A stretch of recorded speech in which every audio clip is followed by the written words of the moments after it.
Right. Let us do chapter 3 of Michael Armstrong, Factory Boy, um, where Michael Armstrong meets all the servants who look at him, and the kind of the head lady there immediately assumes that he must be basically the bastard child of Sir Matthew. That, like, oh, there's only one reason you would take a dirty factory boy. It's because the father must be Sir Matthew. Matthew's like, no, my father's dead and in heaven. And at which point they say, blasphemy. It's like, no, the boy's just saying that his father isn't in, because he says my father's in heaven. It's like, no, the boy's saying my father is dead and in heaven with God. Yes, and that is the case. And there he does actually have an ally. Housemaid and the cook actually sort of treat him right, whereas yes, the head woman, whose name I cannot remember right now, the butler is Mr. Simpkins, and and Mrs. Thompson is the magnificent head lady of the servants in the back. She's like, oh, I don't want to even contaminate my eyes from him, and all the women should also keep away from him because he's a bastard child. Which the housemaid and the cook just kind of dismiss, and they do feed him. They do feed him. So we get that. Again, it's just like, he's the filth that even the servants are like, oh, he's kind of below them. You get a good sense of how far down the ladder he is. And I mean, they live in the most horrible part of town, which of course they get blamed for living in the most horrible part of town, like they have a choice in the matter. um, and then we switch to Sir Matthew going to sleep, cursing Lady Clarissa for getting him into this thing, but waking up the next day going, "Oh, I can maybe make use of this," and he gets Mr. Parsons there, and his main thing is like, "Oh, I've heard at the party from Dr. Crookley that there's unrest at the mill, that people are pissed off," and Parsons is like, "Yeah, they're pissed off because of that. They're they're pissed off because a girl had died.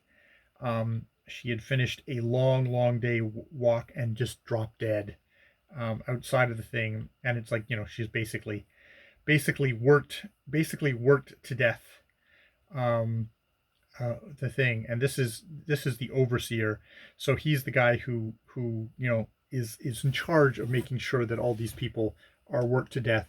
And it's like, well, yes, Nancy Steffens just dropped dead, and Dr. Crookley, the family friend, had actually looked at her, but said, "Oh, you should just get her dancing." And it's like, you can't get her dancing with just dancing. You get her dancing with the strap, and you whack, you smack her with the strap, and that will dance her. And he just makes a big joke of it, and they laugh. It's like, fuck, this woman has died. Young woman has died.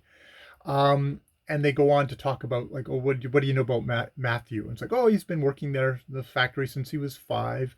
I was wondering why he hadn't come to work today.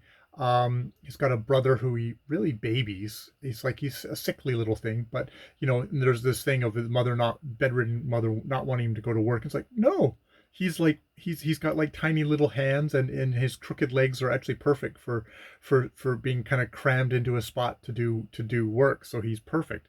And they're about to, they want to go to the mother had not wanting to go to the poorhouse, but now is sort of seems to have given up, and is going to go say, oh, no, no. And it's like, says, what we have to do is we have to make it, we have to get them arrested for debt, and then I'll swoop in as the hero, and then and raise up Michael Armstrong, and it'll be all a great thing to distract from the fact that we worked this young woman to death, Nancy Steffens, to death. So he's very cynically going to be the benevolent mill owner, raising up this one guy while horribly mistreating everybody else and working them all to death, including probably his brother, as we go along. So again, just a really, really horrible, bleak picture, really unflattering unflattering look at this super rich mill owner. Oh, there's a little thing in here about how I think they've worked, you know, that they're doing all this stuff that's horrible for business.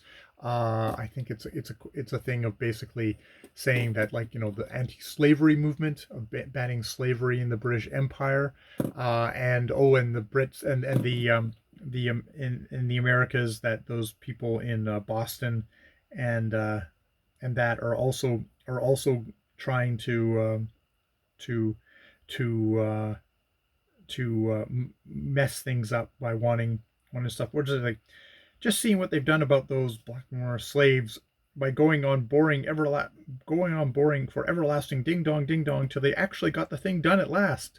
Now the Philadelphia people and the Boston people are just playing the very same game, the other side of the water. And when they've got their way, where will their national wealth be? So it's like, is it all the anti-slavery stuff?